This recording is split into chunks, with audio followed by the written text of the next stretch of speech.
you said the word personal responsibility and individual responsibility several times.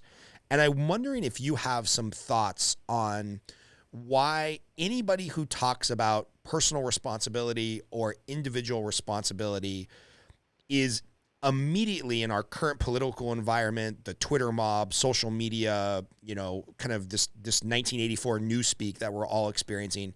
Anybody who even says the word personal responsibility, fiscal responsibility, individual responsibility is immediately labeled as heartless or not caring or racist or sexist or pick whatever the ism of the day is.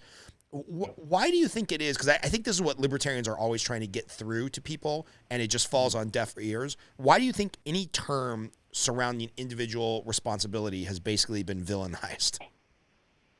Well, there's this sort of collective ideology that people can't necessarily take care of themselves and that they need Big Brother, they need the government watching them. And that's sort of been the movement that we've seen more recently with the progressives, with the extreme liberals, that, yeah, we need Big Brother to hold people's hands so that they know what's best for themselves because people aren't capable of behaving in manners that perpetuate whatever ideology that is being pushed at the time.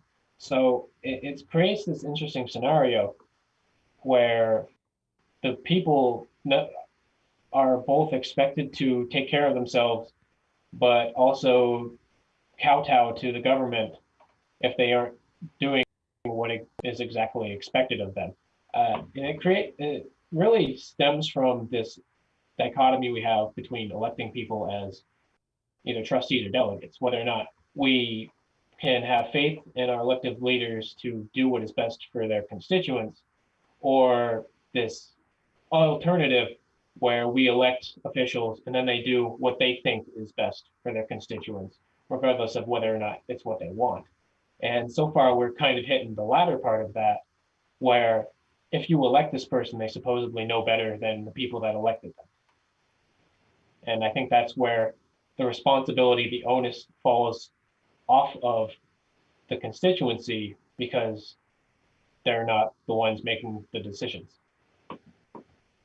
That's fascinating. I haven't heard this discussed before, this idea of, are we treating our politicians and our elected officials as trustees versus delegates? And I think that's beautiful. I work in the financial space, so I'm familiar with what a trustee does. For those that don't know, if my wife and I die horrifically in a car accident, our children are 2 years old and 4 years old. They don't know how to spend the whatever $1 million life insurance policy. So we have written, these are the three trustees who make the decisions on behalf of my kids until they're 18 for a certain dollar amount, 25 for a certain dollar amount, and then even 40 for a certain dollar amount, because I don't want my 18-year-old to, have $1 million dropped in his lap. So we have trustees that are there to effectively watch out for them, tell them what's best, and make decisions for them. That's much different than a delegate who's like, hey, I don't have time to go to Washington. We can't take 30 million people from California to Washington to present our best interests. So you're going to be our delegate and go tell the Congress and tell,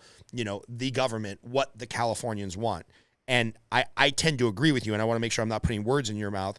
You feel like politicians have turned over the last 100 years, maybe 10 years, 15 years, whatever, more into trustees versus delegates, right? Where they think they know what's best for us and they're telling us what to do versus being our representative and our delegate. Is that a fair synopsis, or am I putting words in your mouth? That would be completely accurate and to the point that I was trying to make. Yeah, it certainly feels as though even if certain officials have the best interests in mind of their constituency, they ultimately take it upon themselves to make that decision, regardless of if it's what is necessary or what is wanted by the people that elected them in the first place.